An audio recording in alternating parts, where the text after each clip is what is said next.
Saya Anton Susanto bersama pengurus dan seluruh jamaah Masjid Hasanul Muslimin mengucapkan selamat Hari Raya Idul Fitri 1446 Hijriah. Mohon maaf lahir dan batin.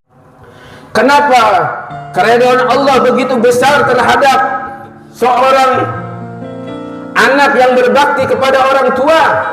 Lihatlah bagaimana proses seorang ibu melahirkan, bertaruh nyawa, bertumpah darah. Tatkala seorang ibu melahirkan, hadirin, andai dokter memberikan pilihan, wahai ibu, ada dua pilihan dalam persalinan engkau. Yang pertama, pilihan engkau adalah ada dua. Bila engkau selamat, bayimu meninggal dunia. Tetapi bila bayimu selamat, engkau meninggal dunia. Seorang ibu yang tidak pernah melihat jabang bayi, hadirin, seorang ibu yang tidak pernah melihat wajah anak, tatkala diberikan sodoran seperti itu, berapa banyak di muka bumi ini berkata kepada dokter, wahai dokter, biarkan aku yang meninggal dunia asalkan anakku selamat. Allahu Akbar. Cinta kasih seorang tua, hadirin, rela mengorbankan nyawanya walaupun belum melihat wajah si anak, hadirin. Maka pantaslah kalau Al-Quran mengajarkan kepada kita, fala takul lahuma uf, untuk berkata ah saja tidak boleh, hadirin. Bayangkan, hadirin, berkata ah saja tidak boleh, hadirin. Apalagi lebih dari itu, hadirin. Apalagi sampai menetes air mata, sakit hati atau kecewa orang tua, hadirin. Bagaimana orang tua, kecewanya seorang tua apabila kita, seorang anak dapat kabar gajinya besar, punya kemampuan kendaraan untuk pulang, tapi karena sibuk pekerjaan sampai tidak mau pulang, hadirin. Padahal orang tua berharap untuk dijumpai, hadirin rahimakumullah. Sampai orang tua rindu meneteskan air mata, tetap kita tidak pulang, hadirin. Maka demi Allah, hadirin, durhaka kita tercatat, hadirin rahimakumullah. Lalu bagaimana kepada orang tua yang sudah meninggal dunia? Ini ada perbedaan, hadirin. Kalau kita berbakti atau berbuat baik kepada orang tua, dan ini jarang yang tahu, hadirin, bedanya berbakti dengan orang tua dengan mendapatkan redha orang tua, ini bedanya mana, hadirin? Jarang orang tahu, hadirin. Kalau dapat redha orang tua, kita berbuat baik kepada orang tua yang masih hidup dan orang tua merasakan baiknya kita, itu kita dapat redha orang tua. Tapi kalau kita dapat gelar anak berbakti, hadirin, bisa juga waktu orang tua kita masih hidup, lalu kita sering menyakitkan mereka sampai akhirnya datang kematian untuk orang tua kita, hadirin. Lalu kita menyesal, hadirin, ya Allah Rabb, hamba belum sempat berbuat baik, ya Allah Rabb. Hamba waktu orang tua masih hidup, hamba sering mengecewakan, ya Allah Rabb. Maka ya Allah, bukakanlah pintu taubat hamba untuk hamba berbakti kepada orang tua. Maka cara tersebut dengan cara mendoakan orang tua, sering berjalah kepada orang tua, sering sedekah atas nama orang tua, maka dia yang tadinya anak durhaka bisa berubah menjadi gelar anak berbakti, hadirin. Tapi tidak bisa dapat gelar mendapatkan redha orang tua. Itu bedanya, hadirin. Kalau dapat gelar redha orang tua adalah orang tua ngerasain harta kita, orang tua kita urus.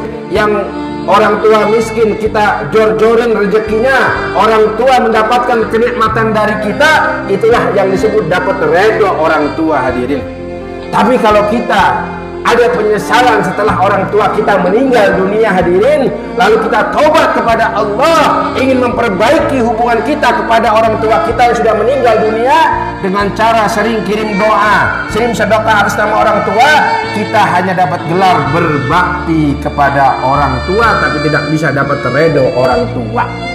Itulah yang disebut redha Allah fi redha walidain. Redhonya Allah tergantung redha orang tua dengan catatan orang tua kita masih hidup. Nah, sebagai penutup khutbah, hadirin rahimakumullah, ini yang perlu saya ingatkan, hadirin, bahwasanya tatkala kita mengharapkan Allah Maha Pengampun, hadirin, terhadap diri kita, Maka kita hidup ini bermasyarakat hadirin. Yang paling sering berbuat salah diri kita bukan ke orang jauh hadirin, biasa ke tetangga sekitar. Maka Indonesia punya tradisi bagus hadirin, yaitu halal bihalal. Maka siapapun yang menyakiti kita tanpa salah hadirin, mari bukakan pintu maaf sebesar-besarnya hadirin. Kenapa? Sebab kita setiap hari doa kepada Allah agar diampuni dosanya hadirin. Bagaimana mungkin Allah memberikan ampunan kepada kita, lalu kita sendiri tidak memberi ampunan kepada orang yang berbuat salah dan berbuat jahat kepada kita hadirin.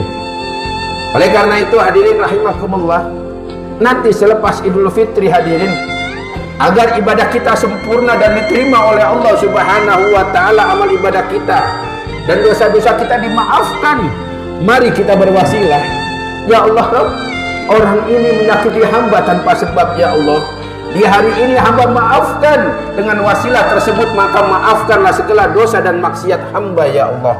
Maka insya Allah dengan wasilah tersebut dosa-dosa kita diampuni oleh Allah Subhanahu wa ta'ala. Masihkah ingat dengan kisah sahabat hadirin yang 3 kali berturut-turut dikatakan oleh Rasulullah dia adalah ahli surga? Ternyata amalannya apa hadirin rahimakumullah? Ternyata amalannya setiap malamnya dia memaafkan siapa-siapa orang yang berbuat salah hadirin. Masya Allah. Maka oleh karena itu hadirin rahimakumullah, di hari yang fitri ini, marilah kita bukakan pintu maaf sebesar-besarnya kepada siapapun. Terlebih kita sadar diri siapa yang pernah kita sakiti, dan kita pun membukakan diri siapa yang menyakiti kita untuk kita maafkan hadirin, agar Allah pun memaafkan kita. Siapa yang menyayangi makhluk Allah di bumi, maka dia akan disayangi oleh makhluk Allah yang ada di langit. Siapa yang dia memaafkan orang-orang yang berbuat salah kepada dirinya, maka pun Allah akan memaafkan kepada kita. Barakallahu li wa lakum fil Qur'anil azim wa nafa'ani wa iyyakum bima fihi minal ayati wa dzikril hakim wa taqabbala minni wa minkum tilawatahu innahu huwal ghafurur rahim.